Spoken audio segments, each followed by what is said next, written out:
quel point pensez-vous pouvoir faire confiance à vos proches? Hola todos, j'espère que vous allez bien pour commencer. Bon, j'ai encore laissé mon ventilateur allumé, mais la dernière fois, je pense qu'on ne l'entendait pas vu que j'ai nettoyé la bande son. Donc, faites-moi savoir si vous l'entendez, je pense pas. Mais vous savez qu'on n'a pas le choix. Là, on est en PLS un peu partout en France, c'est la canicule de l'enfer. Il n'y a pas le choix. Mais trêve de bavardages inutiles, n'est-ce pas?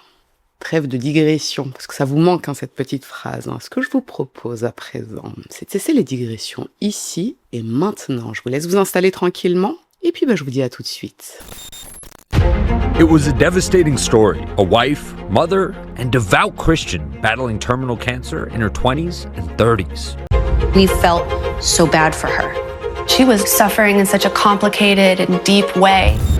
Pour l'histoire d'aujourd'hui, direction la ville de San José au nord de l'État de Californie. Cette ville, qui compte presque 1 million d'habitants, est principalement connue pour être au cœur de la Silicon Valley. Je pense que ça parle à beaucoup de monde, ça. Et c'est ici qu'est née Amanda Riley en juin 1985. Amanda est la fille de Peggy et Thomas Manery et elle a un seul frère, Tom Jr., avec qui elle s'est toujours très bien entendue. Mais plus généralement, elle s'est toujours très bien entendue avec sa famille. La famille Manery fait partie de la classe moyenne, elle est chrétienne assez pratiquante, on va dire, et vous verrez que c'est un détail qui aura son importance dans cette histoire.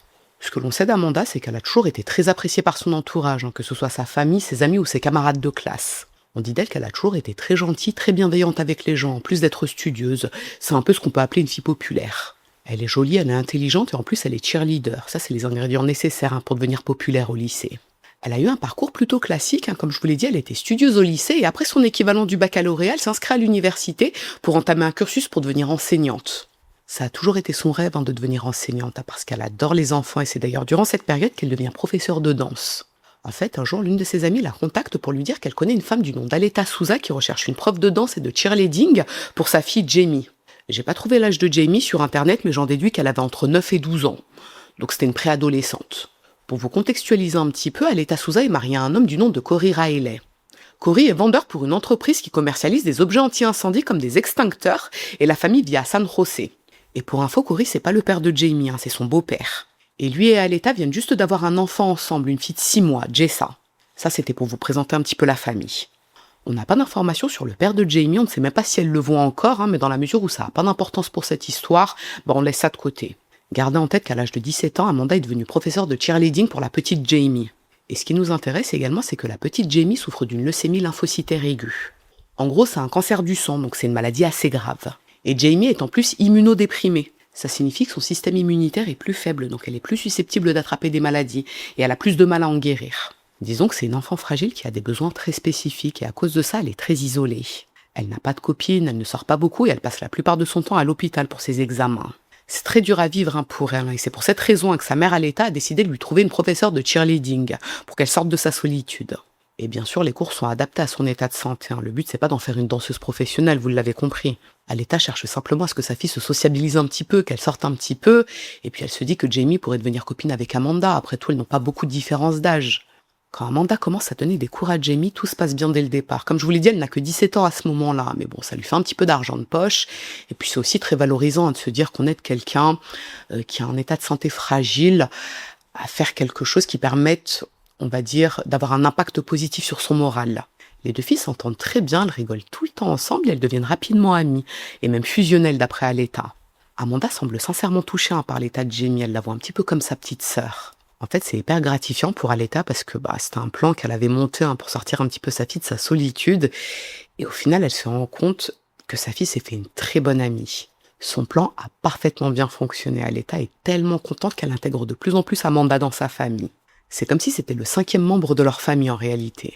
Sauf que les choses ne vont pas tarder à dégénérer. Pendant 2 ans, tout se passe bien chez les Riley. Amanda poursuit ses études à l'université et en parallèle, elle donne des cours de danse à Riley. Elle passe énormément de temps chez la famille Riley. Mais un beau jour, en 2004, Corey quitte le domicile familial.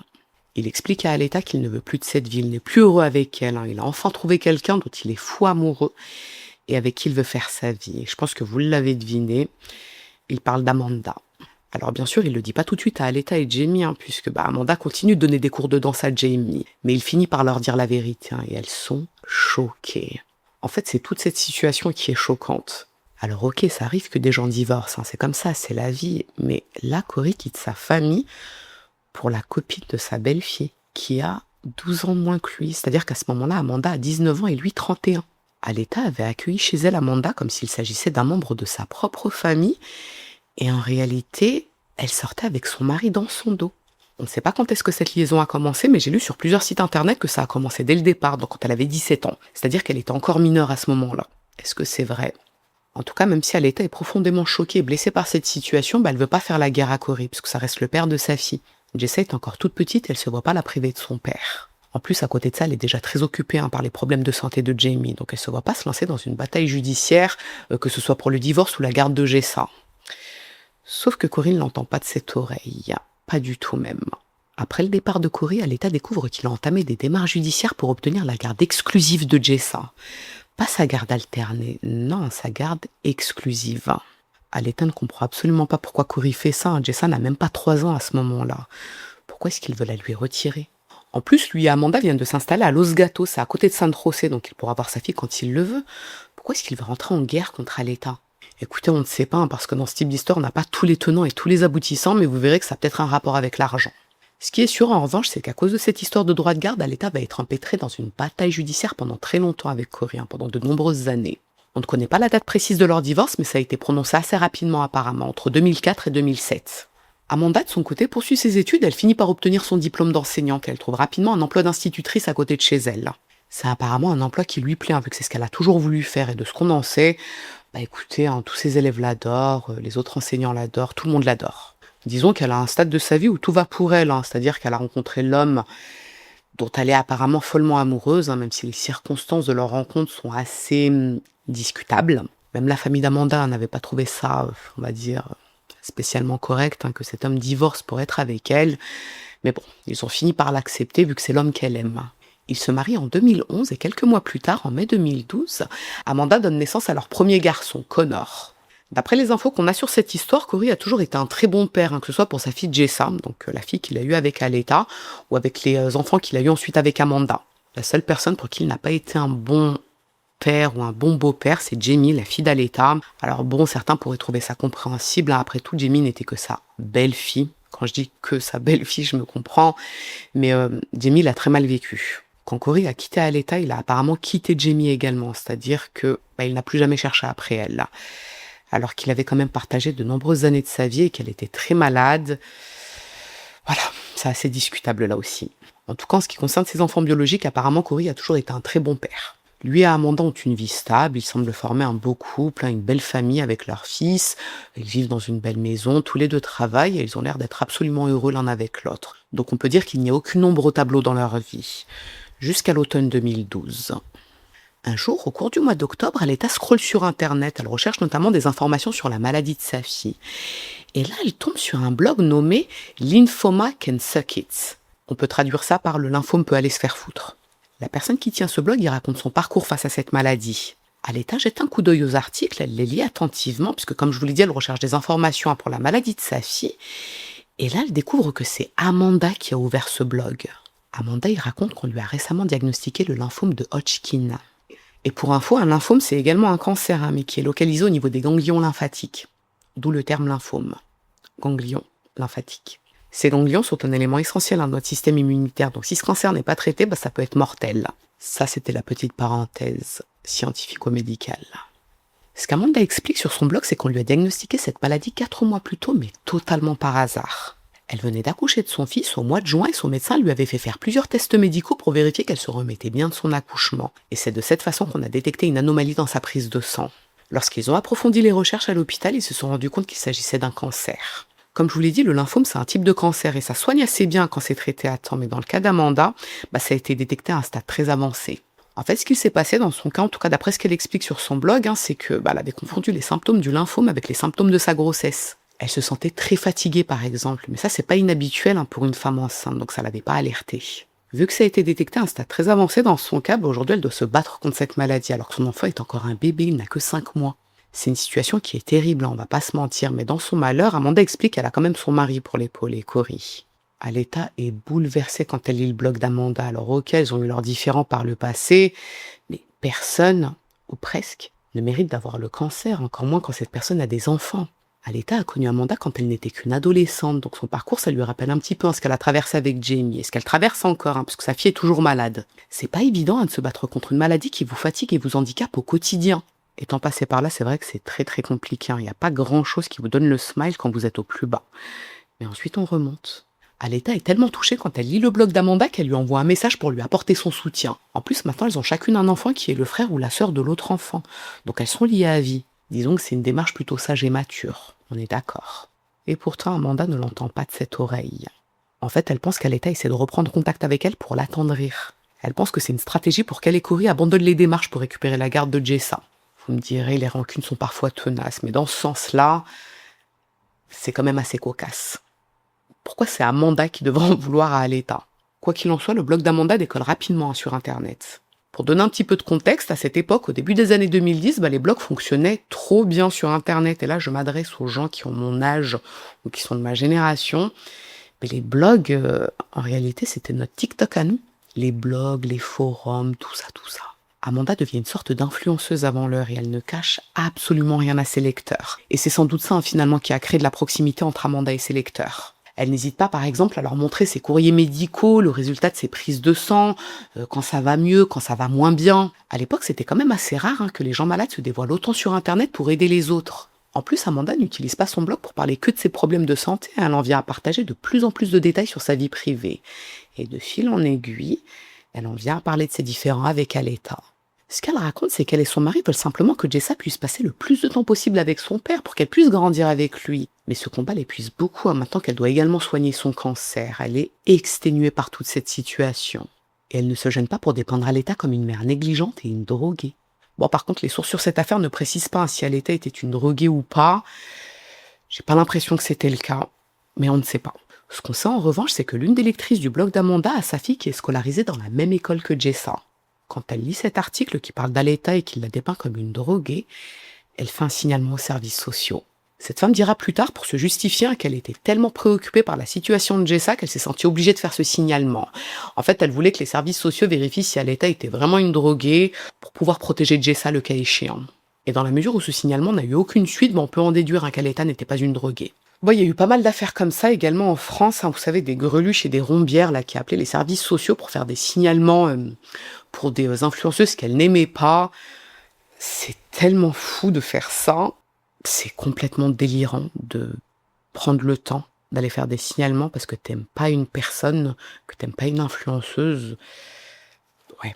Tout ça pour vous dire que le blog d'Amanda attire de plus en plus de monde sur Internet. Sa communauté explose au fil des semaines et des mois et elle crée ensuite des profils sur les autres plateformes comme Instagram, Facebook et Twitter pour toucher encore plus de monde. Et là aussi, elle partage son combat contre le cancer et son quotidien. Amanda devient en quelque sorte une petite célébrité locale. Et ça arrive même qu'on la reconnaisse dans la rue. Des gens la reconnaissent, ils viennent lui apporter leur soutien. Ils lui disent que son histoire est très inspirante, que c'est une femme exemplaire et qu'il ne faut pas qu'elle baisse les bras. Je pense que ce type de démarche est toujours bien accueilli quand on se bat contre la maladie. En plus, dans son cas, c'est assez grave d'après ce qu'elle a expliqué. En septembre 2013, elle publie un nouvel article sur son blog, comme elle le fait habituellement, mais cette fois, elle explique qu'elle et sa famille traversent une période très difficile. Ils font face à une situation financière de plus en plus compliquée à cause du prix des traitements qu'elle doit prendre pour son cancer. En fait, Amanda doit se rendre régulièrement à New York pour des essais cliniques vu qu'en Californie, les médecins ne trouvent pas un traitement efficace pour son cancer. Il est de plus en plus agressif, mais ses médecins lui ont expliqué que les essais cliniques à New York sont prometteurs. Mais ça coûte beaucoup d'argent. Comme vous le savez sûrement, aux États-Unis, il n'y a pas vraiment de système de sécurité sociale. En fait, il y a l'Obamacare depuis 2010, si je vous dis pas de bêtises, mais même avec ça, les patients font encore face à des dépenses très importantes. Les médicaments ou les franchises, par exemple. Même si cette loi a amélioré l'accès aux soins, elle n'a pas supprimé tous les coûts pour les patients. Et dans le cas d'Amanda, les traitements pour son cancer sont très, très chers. Ça peut facilement monter à plusieurs centaines de milliers de dollars, sans parler des trajets pour aller à New York. Il y a bien sûr des mutuelles aux États-Unis, mais c'est un peu plus compliqué qu'en France. Déjà, ça coûte extrêmement cher et en plus de ça, les mutuelles ne remboursent pas tout le temps. C'est-à-dire qu'elles trouvent toujours un petit moyen détourné pour ne pas rembourser les frais, grâce aux petites annotations en bas de page notamment. Ce qu'Amanda explique à sa communauté, c'est qu'elle doit suivre des séances de chimiothérapie et de rayons X en plus des médicaments qu'elle prend. Elle n'a pas le choix et elle devra sans doute bénéficier d'une transplantation de moelle osseuse à l'avenir. Tout ça est déjà en train de les endetter, elle et son mari, sachant qu'en plus de ça, elle ne peut pas tout le temps travailler pour aider son mari à subvenir aux besoins du foyer. Donc là, ils sont dans une impasse. Et vu qu'elle a une communauté bienveillante qui suit son parcours depuis plusieurs mois, eh bien elle a décidé d'ouvrir une cagnotte en ligne pour que ceux qui souhaitent l'aider dans son combat puissent le faire. Mais Amanda précise bien qu'elle ne force personne à l'aider, c'est simplement que la générosité des gens pourrait faire la différence. Disons que si elle est moins stressée par rapport à sa situation financière, eh bien ça peut l'aider à moins stresser par rapport à sa maladie. Et forcément, sa communauté est touchée. Là, on parle quand même d'une mère de famille qui se bat contre un cancer très agressif et qui doit en plus s'occuper d'un bébé. Amanda poste même les photos durant le processus de sa chimiothérapie. Elle n'a pas honte de montrer que oui, cette maladie touche à sa féminité, c'est vrai, mais elle ne compte pas baisser les bras. Sa cagnotte atteint rapidement 60 000 $. Les gens se sont mobilisés pour elle, mais même si c'est une somme d'argent qui est quand même assez importante, c'est pas suffisant pour les aider financièrement. Comme je vous l'ai dit, ces traitements sont très très coûteux. Là, on parle quand même de plusieurs centaines de milliers de dollars par an. D'ailleurs, quand Corey et Amanda se présentent au tribunal pour la garde de Jessa, ils expliquent qu'ils traversent de graves difficultés financières à cause du cancer d'Amanda. Mais ils veulent quand même obtenir la garde de Jessa. Je sais que ça peut paraître contradictoire de demander la garde d'un enfant quand on a de grosses difficultés financières, mais en réalité, c'est pour arrêter de payer la pension alimentaire à l'État. Concrètement, c'est l'une de leurs plus grosses dépenses dans le couple. Alors, je ne sais pas à combien elle a été fixée au préalable, mais ce que Corey demande, c'est qu'à défaut de la supprimer, il faudrait la baisser. Ce que Corey et Amanda expliquent au tribunal, c'est qu'ils sont vraiment à deux doigts de tout perdre. On ne sait pas si le tribunal a décidé de supprimer ou de baisser cette pension alimentaire, mais en tout cas, Amanda continue de nourrir son blog pour y raconter ses difficultés financières. C'est apparemment la pire période que le couple a rencontrée, sur le plan financier en tout cas. Et c'est sans doute pour ça que quelques semaines après cette audience, Amanda contacte une église locale du nom de Family Community Church. Alors, petite parenthèse, quand on parle d'église, on pense souvent à un petit rassemblement de fidèles, le plus souvent des personnes âgées qui n'ont pas forcément beaucoup de moyens, mais là, cette église est gigantesque. Elle rassemble plus de 5000 fidèles chaque semaine, que ce soit des personnes âgées, des jeunes, des ouvriers, des cadres, voilà, il y a tout. J'ai regardé un petit peu leur site et c'est des protestants vu qu'il y a un pasteur, mais je ne sais pas quelle sous-branche. Mais je pense que c'est des évangéliques. Je pense. Mais en soi, ça n'a pas d'importance. Amanda contacte cette église et elle explique au pasteur qu'elle aimerait pouvoir intervenir durant les offices pour partager son histoire. Vous vous souvenez qu'elle a grandi dans une famille chrétienne très pratiquante, donc la foi a toujours fait partie de sa vie. En dehors du fait qu'elle a fréquenté un homme marié, mademoiselle. En tout cas, elle a toujours fréquenté l'église. Depuis qu'elle est toute petite, elle veut faire passer un message aux croyants. Quand on est frappé par la maladie, il ne faut pas baisser les bras. Il faut s'en remettre à Dieu. Le pasteur accepte tout de suite l'idée. Ce type d'intervention, c'est très bien vu dans les lieux de culte. C'est un beau message à partager, ça, l'espoir. On veut tous de l'espoir. Et Amanda va nous en donner. Le pasteur lui offre plusieurs représentations, par semaine pour partager son message. Et c'est également l'occasion pour Amanda de compter sur la générosité des fidèles. Et oui. D'ailleurs, dès qu'elle commence ses représentations, elle n'hésite pas à dire aux gens à quel point il est important d'aider son prochain. Très important. Elle n'a jamais rechigné à payer sa dîme, par exemple, parce qu'il faut aider les autres. La dîme, c'est une taxe d'environ 10% de ses revenus que les chrétiens doivent reverser à l'église à la fin de l'année, si je vous dis pas de bêtises. Je crois que c'est à la fin de l'année. Et on parle de dîme également dans le judaïsme et de zakat dans l'islam. Et quand je dis que c'est une taxe qui est censée aider les plus pauvres, on s'entend. En tout cas, les interventions d'Amanda dans cette église rencontrent un succès dès le départ. C'est plus seulement une influenceuse du net qu'on voit à travers une photo ou à travers des articles sur un blog. Non, là on la voit en chair et en os. Cette femme malade et acculée par les dettes propage la bonne parole. Elle est combative, elle est croyante, elle est courageuse, elle est humble. Elle est incroyable, cette Amanda. Les fidèles sont tellement touchés par son histoire qu'ils se mobilisent eux aussi pour l'aider dans son combat. Certains n'hésitent pas à lui donner de très grosses sommes d'argent, 10 000 $ par exemple, c'est énorme. D'autres lui offrent même des cartes cadeaux pour qu'elle puisse se payer des billets d'avion pour aller à New York pour ses tests cliniques. On peut dire que les fidèles ont été très généreux avec elle, sans parler du soutien qu'elle reçoit de leur part au quotidien. Parce que ça aussi, c'est important pour son combat. Plus on est soutenu, mieux c'est pour le moral. Et quelque part, le moral peut jouer sur la maladie. Et c'est ce qu'il se passe dans le cas d'Amanda. À la fin de l'année 2013, elle partage une excellente nouvelle sur son blog. Elle est enfin en rémission de son cancer. Ça veut dire qu'il n'est plus présent dans son organisme. Il y a malgré tout un taux de récidive, ces médecins ne la considèrent pas comme totalement guérie, mais c'est sur la bonne voie. Et c'est pas tout, Amanda a une deuxième nouvelle à leur annoncer, une excellente nouvelle également. Elle est enceinte de son deuxième enfant. Elle ne s'y attendait pas, puisqu'elle pensait que sa chimiothérapie l'avait rendue stérile. Donc là, le fait d'être enceinte, c'est comme un cadeau de Dieu finalement, c'est une récompense à sa patience. Deux excellentes nouvelles pour Amanda, c'est incroyable. Et on peut se dire que c'est quand même grâce à ses fidèles et à sa communauté qu'elle va mieux aujourd'hui. C'est grâce à eux qu'elle a pu payer ses traitements. Tout le monde est fou de bonheur pour elle. La solidarité a fonctionné. Amanda va pouvoir vivre sa grossesse en toute sérénité. Malheureusement, quelques mois plus tard, en avril 2014, elle publie un nouvel article sur son blog pour annoncer une rechute de son cancer. Elle est sur le point d'accoucher et elle vient d'apprendre qu'il y a une récidive de son lymphome, mais cette fois c'est beaucoup plus grave parce que le cancer a métastasé. C'est-à-dire qu'il s'est propagé dans d'autres parties de son corps. Les médecins ont remarqué des tumeurs dans les poumons. D'après eux, la vie de son enfant n'est pas en danger, elle va pouvoir accoucher, mais c'est surtout qu'on ne sait pas comment va évoluer sa santé sur du court terme. Elle pourrait mourir. La communauté d'Amanda est dévastée par cette nouvelle.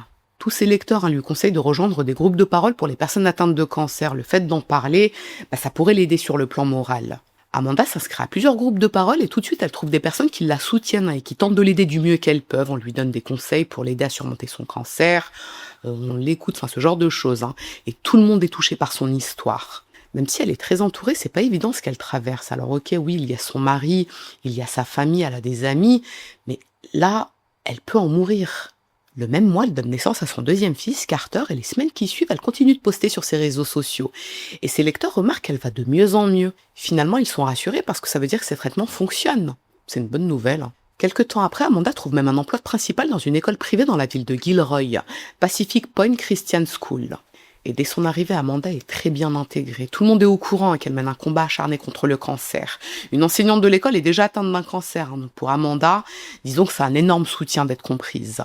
L'école lève même des fonds pour financer leur traitement à toutes les deux. Alors on ne connaît pas la somme précise, mais apparemment c'était une belle somme qui a ensuite été partagée en deux pour elle. On peut dire quand même que dans son malheur, Amanda a beaucoup de chance. Les semaines et les mois qui suivent, Amanda poste de moins en moins sur son blog parce qu'elle est beaucoup occupée, mais en tout cas elle est très épaulée, que ce soit par sa famille, par son entourage, par ses collègues, par sa communauté évidemment. Personne n'est indifférent à l'histoire d'Amanda, elle devient presque un modèle pour les femmes qui la côtoient. Cette femme travaille, elle s'occupe de 2 enfants en bas âge, elle mène un combat acharné contre le cancer. Elle est incroyable cette Amanda, vraiment. C'est là qu'entre en scène une femme du nom de Nancy Moscatiello. Nancy est une journaliste d'investigation et une productrice américaine qui est connue pour faire des reportages autour de sujets assez variés. Les chiens, la moto, ce genre de choses. Alors c'est pas des reportages hyper connus aux États-Unis, mais elle a une certaine audience. Et elle est connue pour être sérieuse dans son travail. En juin 2015, Nancy reçoit l'email d'une certaine Lisa Berry qui veut lui parler d'une histoire très bizarre. Ce que Lisa explique à Nancy dans son email, c'est que par le passé, elle a été amie avec une dénommée Amanda Riley. Elles étaient même voisines et depuis quelques années, elles ne sont plus en contact. Mais Lisa a récemment découvert qu'Amanda avait ouvert un blog pour parler de son cancer et récolter des fonds. Et Lisa affirme à Nancy que toute cette histoire de cancer est fausse. Elle est convaincue qu'Amanda fait croire qu'elle est malade pour récolter de l'argent. Comment ça, Amanda ment ? C'est très grave ça comme accusation. On parle quand même d'une mère de famille qui est principale dans une école privée chrétienne. Une femme respectable, une femme avec un parcours incroyable. Mais Lisa est convaincue par ce qu'elle raconte. Ce qu'elle explique à Nancy, c'est qu'en 2010, donc 2 ans avant le supposé diagnostic de cancer d'Amanda, elles étaient voisines à Los Gatos. Elles s'entendaient très bien, elles se voyaient souvent et à cette période, Amanda lui avait révélé qu'elle souffrait d'un cancer en phase terminale. Elle avait dit à Lisa qu'il ne lui restait que quelques mois à vivre. Et Lisa s'était effondrée. Amanda, c'était une très bonne amie à elle. Et elle n'avait que 25 ans. C'est jeune, ça, pour mourir à 25 ans.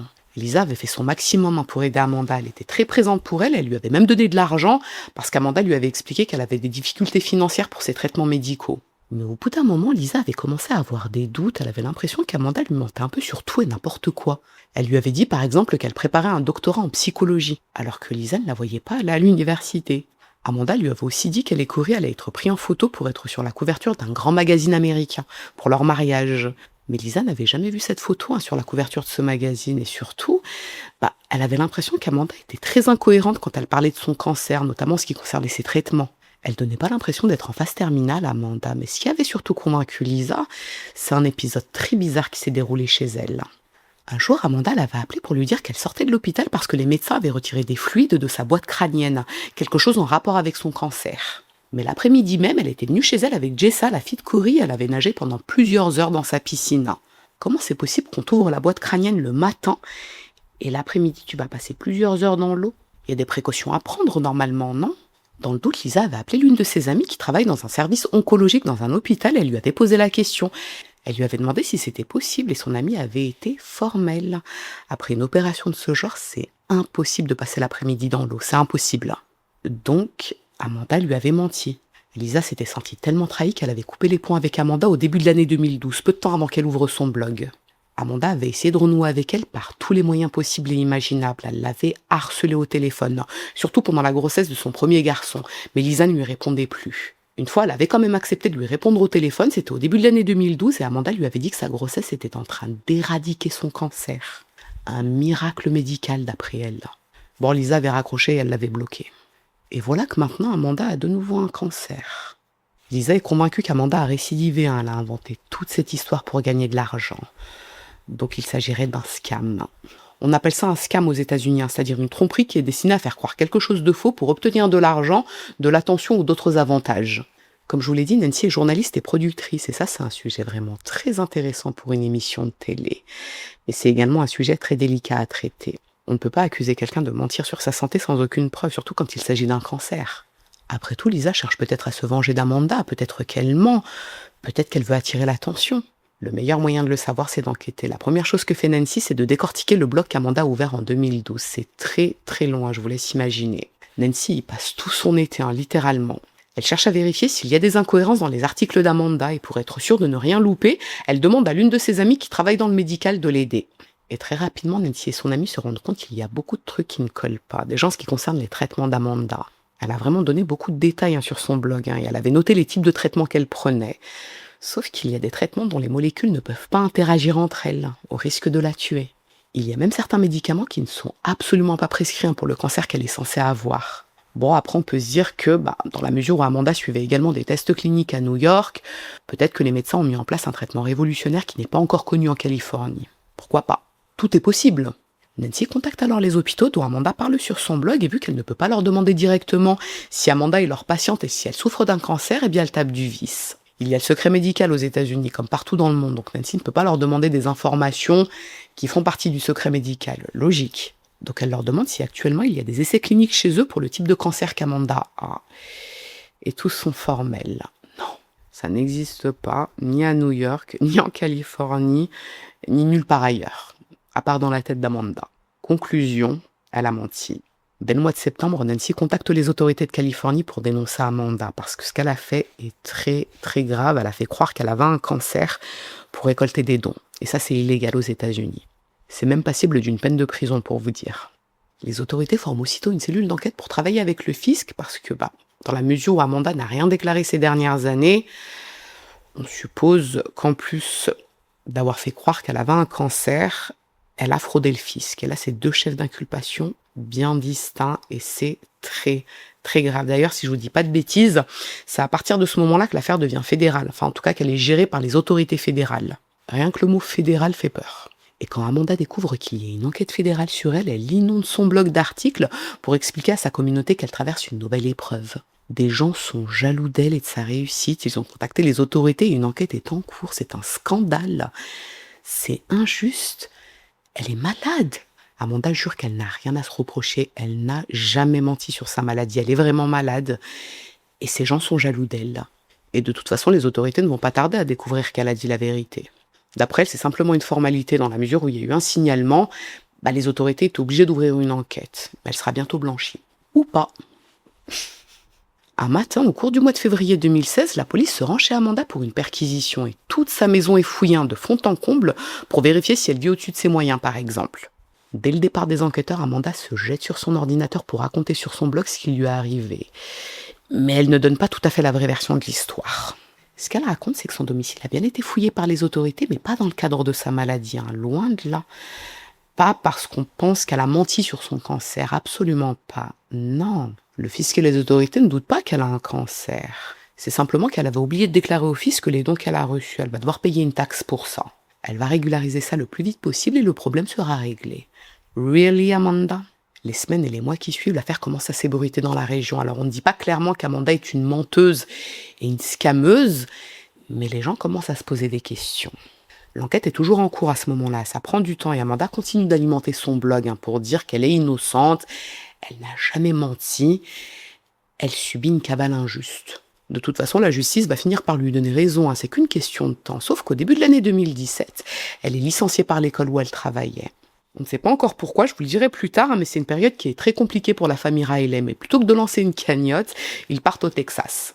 C'est assez loin de la Californie, c'est vrai, hein, mais apparemment la vie est moins chère. Et l'explication qu'Amanda donne à son entourage pour expliquer son licenciement, c'est que c'est lié à l'enquête en cours. L'administration de l'école a sans doute cru qu'elle avait vraiment arnaqué ces gens et pour éviter tout scandale, hein, vu que c'est une école privée chrétienne, ils ont préféré la licencier, la sacrifier. C'est complètement injuste ça et ce sera à cause de Nancy, la productrice télé. Si Nancy ne l'avait pas signalé aux autorités, il n'y aurait pas eu d'enquête sur elle, on ne la prendrait pas pour une scameuse. Sachant qu'en plus, Nancy continue d'enquêter sur elle, c'est un scandale ça. Dès le mois d'août, Amanda engage des poursuites judiciaires contre Nancy pour harcèlement.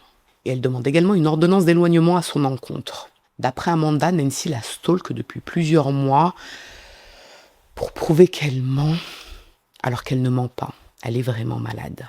Ce qu'elle dit en substance, c'est que c'est Nancy qui serait responsable de ses nouvelles difficultés financières à force de la stalker, d'enquêter sur elle. L'école a préféré la mettre à la porte pour éviter tout scandale, comme je vous l'ai dit. Sauf que c'est pas la version de l'école, ça. D'après l'administration, Amanda a été renvoyée parce qu'elle s'absentait beaucoup trop souvent de l'école, sans aucune explication. Et quand on lui faisait des remarques, elle parlait de son cancer, son totem d'immunité. En janvier 2018, le tribunal déboute Amanda de toutes ses demandes. Nancy n'est pas une stalkeuse et elle n'est pas à l'origine de son renvoi de l'école. Ça sent très, très mauvais pour Amanda. Tout de suite après, elle ferme la cagnotte en ligne qui était ouverte à son nom depuis plusieurs années, celle pour ses problèmes de santé, et quelques mois après, elle clôture également son blog. Si Amanda pensait que ça suffirait pour qu'on l'oublie, ma chérie, t'es aux States. Et pour info, l'enquête est toujours ouverte en Californie. Alors certes, Amanda s'est carapatée au Texas, mais les autorités ont toujours un œil sur elle. En fait, si ça prend tant de temps, c'est parce que les autorités essaient de retracer toutes les personnes qui ont fait des dons à Amanda et la somme exacte qu'elle a reçue. Le problème, c'est qu'elle n'a pas uniquement reçu des dons sur Internet, on lui a également fait des dons en liquide. On ne peut pas quantifier une somme d'argent en liquide, c'est impossible. Souvenez-vous qu'elle était intervenue à l'église, on lui a souvent donné de l'argent en liquide. Ça, c'est difficile à estimer. Cela dit, les autorités pensent qu'elle a reçu plusieurs centaines de milliers de dollars, mais elle n'arrive à retracer que 100 000 dollars. Et dans tout ça, est-ce qu'elle a vraiment le cancer, Amanda? À votre avis? Au début de l'année 2020, le fisc envoie une lettre à toutes les personnes qui ont fait des dons à Amanda pour leur annoncer qu'elle leur a menti. Elle n'a jamais eu le cancer ni aucune maladie grave. Notre incroyable Amanda est effectivement une scameuse. Les autorités informent également ses victimes qu'elles peuvent se porter partie civile pour récupérer leur argent. Au total, elle a arnaqué 349 personnes recensées. Autant vous dire que tout le monde est choqué, abasourdi même. Parmi ces personnes, il y a des gens qui connaissent intimement Amanda, des amis et des membres de sa famille carrément. Ce sont des personnes qui n'ont jamais douté de sa sincérité, qui l'avaient même soutenue quand elle avait parlé de l'enquête sur son blog. Et toutes les photos qu'elle postait à l'hôpital alors, avec ses tuyaux dans le nez, avec le crâne rasé, c'était quoi ça? Les autorités sont formelles, Amanda n'a été soignée dans aucun hôpital pour un cancer. C'était des hospitalisations classiques pendant sa grossesse. En fait, elle s'était rasé le crâne pour faire croire qu'elle suivait une chimiothérapie. Elle est arrêtée en juillet 2020 dans l'état du Texas et contre toute attente, parce qu'on n'a pas l'habitude sur cette chaîne, Amanda avoue qu'elle a effectivement menti. Bon, en même temps, à quoi bon nier ? Les autorités ont dorénavant accès à son dossier médical, donc voilà, on sait qu'elle n'a jamais été malade. Et le fait de plaider coupable, ça peut réduire sa peine de prison. Mais, parce qu'il faut bien en mettre dans cette histoire, Amanda explique que tout l'argent qu'elle a récolté a en réalité servi à payer les frais d'avocat pour la garde de Jessa, la fille de Corey. C'était pas par malveillance qu'elle a récolté cet argent, loin de là. C'était pour aider son mari. Donc, pour résumer, Amanda récoltait de l'argent pour payer les avocats de Corey qui avaient engagé des poursuites pour récupérer Jessa parce qu'ils ne pouvaient plus payer la pension alimentaire à l'État. C'est complètement dingue comme logique. Ça n'a ni queue ni tête. Son procès s'est ouvert en octobre 2021 à San José, dans la mesure où elle a accepté un plaidoyer de culpabilité pour fraude électronique. Elle a été condamnée à 5 ans de prison seulement. Elle risquait beaucoup plus. Et elle a également l'obligation de restituer l'argent à ses victimes, mais ça concerne uniquement les personnes qui lui ont fait un don sur sa cagnotte en ligne. Parce que comme je vous l'ai dit, pour les personnes qui lui ont donné de l'argent en liquide, il n'y a pas de preuve. En tout, Amanda doit rembourser 105 000 $, mais les autorités estiment qu'elle a gagné beaucoup plus d'argent. Peut-être 4 fois plus que cette somme. Après sa condamnation, elle est envoyée à la prison fédérale de Fort Worth au Texas, parce que ce qu'elle a fait relève du fédéral, comme je vous l'ai dit. Et pour ceux qui se posent la question, son mari Corey n'a fait l'objet d'aucune poursuite. Beaucoup pensent qu'il était lui aussi impliqué dans cette fraude, mais il a toujours nié toute implication. D'après lui, il n'était au courant de rien, et en l'état, il n'y a pas moyen de prouver le contraire, parce que son nom n'apparaît nulle part, ni sur la cagnotte, ni sur les comptes bancaires où Amanda se faisait virer l'argent, ni sur aucun document. C'est vrai que c'est assez étonnant parce que c'est son mari. Donc il le savait qu'elle n'avait pas le cancer, il vivait avec elle. Mais voilà, la justice fonctionne avec des preuves. Et là, il n'y en a aucune. Et de toute façon, Amanda ne l'a pas impliquée dans ses aveux.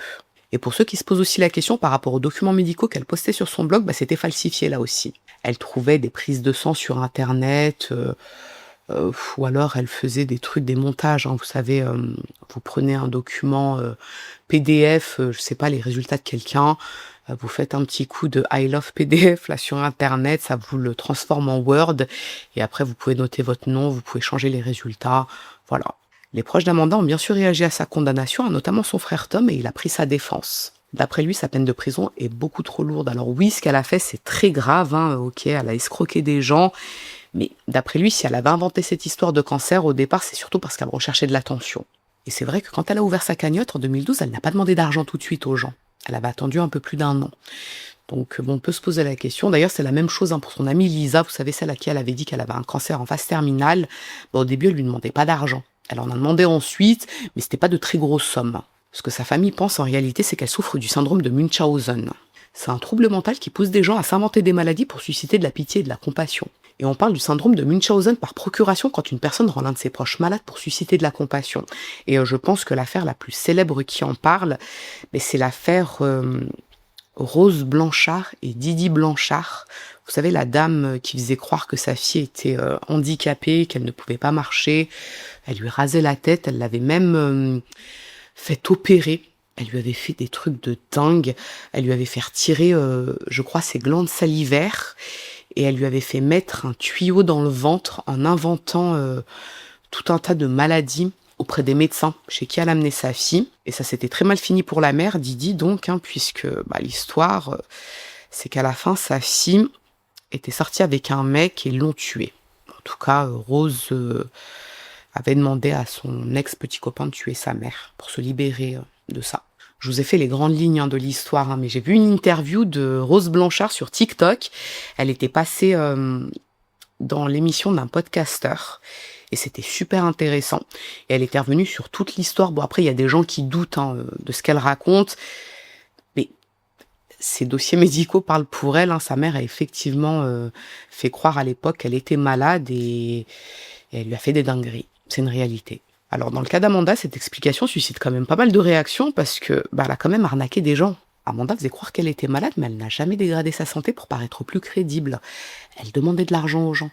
Bon, après, j'ai lu que c'est pas automatique. Pour ce type de syndrome, les gens ne se rendent pas forcément malades pour paraître plus crédibles. Et ils peuvent voler de l'argent, ils peuvent arnaquer des gens parce que dans le cas de Didi Blanchard, elle a arnaqué des gens vu qu'elle faisait croire que sa fille était malade. Elle recevait des cadeaux. Elle avait même reçu une maison de la part de la ville où elle vivait avec sa fille. Donc c'est pas forcément incompatible. Est-ce qu'Amanda recherchait de l'attention au départ et cette histoire de cagnotte, ça a été un peu, on va dire, l'occasion qui fait le larron? Ce qu'elle a déclaré à une productrice ou à une journaliste télé qui était venue l'interroger quand elle était en prison, c'est qu'elle n'a pas réussi à gérer toute cette situation. En fait, au départ, elle s'était prise au jeu avec cette histoire de blog, les gens la soutenaient, lui montraient que c'était une femme qui était courageuse, que c'était une femme qui était remarquable, et au bout d'un moment, même si elle voulait s'arrêter, elle savait pas comment faire. Elle dit qu'elle recevait tous les jours des messages de gens qui souhaitaient savoir comment elle allait, elle se voyait pas dire la vérité. En fait, au bout d'un moment, elle a eu peur parce que elle a pensé que si elle disait la vérité, elle perdrait tout, à savoir sa crédibilité, le soutien des gens, sa réputation, en plus de devoir tout rembourser. Bon, de toute façon, on pourra jamais savoir ce qui lui est passé par la tête, parce qu'on lit pas dans la tête des gens, mais ce qui est sûr, c'est qu'en juin 2024, elle a demandé à bénéficier d'une libération anticipée pour raison de santé. D'après elle, elle souffrait de carence, de tachycardie et de stress post-traumatique. Le tribunal l'a fait ausculter par des médecins pour vérifier ses dires et elle ne souffre d'aucun problème de santé, donc sa demande a été rejetée. Ce qu'il s'est passé, c'est qu'elle a été auscultée par des médecins et d'après eux, elle simulait ses problèmes de santé. Pour vous donner un exemple que je me suis noté, quand les médecins mesuraient le taux d'oxygénation de son sang, elle s'arrêtait de respirer pour qu'il ait l'air plus bas. C'est pas très malin ça et ça donne surtout l'impression qu'elle n'a tiré aucune leçon de sa condamnation, n'est-ce pas? Et c'est à cette même période que Corey demande le divorce. Alors on ne sait pas exactement pourquoi, mais on pourrait penser qu'il voulait passer à autre chose, ou alors qu'il cherchait à protéger son propre patrimoine. S'il reste marié à Amanda, il est solidaire de ses dettes, ce qui veut dire qu'il doit l'aider à rembourser ses victimes. Bon, en réalité, je ne sais pas pourquoi il a demandé le divorce, mais ce qui est sûr en revanche, c'est qu'il est resté vivre au Texas avec ses 2 fils, sans doute pour préserver leur anonymat. je pense. Et pour info, au départ, cette histoire était pas très connue aux États-Unis parce qu'Amanda avait plaidé coupable, mais dorénavant, tout le pays est au courant. En février 2025, Nancy Moscatiello a sorti un documentaire en plusieurs épisodes sur Amanda, Scamanda. Nancy, c'est la productrice télé qui avait enquêté sur Amanda. Il est dispo sur Apple TV, sur le site ABC, mais je l'ai pas encore regardé.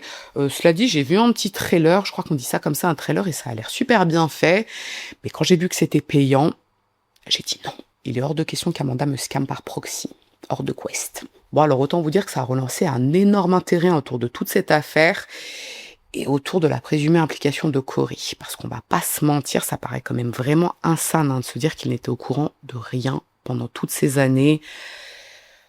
Corey était marié avec Amanda, il savait qu'elle n'avait pas le cancer, il savait qu'elle avait un blog, il savait que de grosses sommes d'argent rentraient dans le foyer, et il était au courant de rien. Ouais, ça paraît quand même assez surprenant, on va dire ça comme ça. D'ailleurs, la propre fille de Corey et Aletta, Jessa, a elle-même réagi sur cette affaire et elle a dit qu'à l'époque des faits, elle-même savait qu'Amanda n'était pas malade. En fait, elle voyait qu'elle simulait alors que c'était une petite fille. Donc ça paraît peu probable que son père ne l'ait pas su. Ça paraît peu probable, voire impossible. Mais là encore, on peut pas lire dans la tête des gens, donc impossible de le savoir avec certitude. Amanda a été libérée de prison en décembre 2025 parce qu'elle a purgé sa peine, mais elle est toujours sous contrôle judiciaire. Et on ne sait pas où elle vit. Est-ce qu'elle est retournée avec Corey? On ne sait pas. Voilà tout pour cette affaire, et la question que j'ai envie de vous poser, c'est est-ce que Corey était au courant? Franchement, Corey. Come on. Non, ça paraît trop bizarre. Je sais pas. Ça me paraît fou qu'il ait rien su, qu'elle soit parvenue à lui faire croire qu'elle avait vraiment le cancer. Après, ça me rappelle un peu une affaire là qui est sortie sur Netflix il y a pas longtemps que j'aimerais bien vous proposer, parce que je sais que tout le monde ne regarde pas Netflix. C'est une meuf qui a fait croire à son mec qu'elle était enceinte jusqu'à ses 9 mois. Et ensuite, elle a tué une femme pour récupérer son bébé. Du coup, je vous ai tout raconté l'histoire. Mais bref, elle a tué cette femme pour lui voler son bébé. Et ce mec n'a jamais su qu'elle n'était pas vraiment enceinte. Donc, ma batterie va couper. Donc, je vais devoir m'arrêter ici. Laissez-moi en espace commentaire ce que vous avez pensé de cette histoire. Est-ce que Corey était au courant? Oui ou non? Ce que je vous propose à présent, c'est que si cette affaire vous a intéressé à défaut de vous avoir plu, n'hésitez pas à mettre un petit j'aime sous la vidéo. Mais surtout, n'hésitez pas à vous abonner, c'est encore mieux. Je vous dis à très bientôt.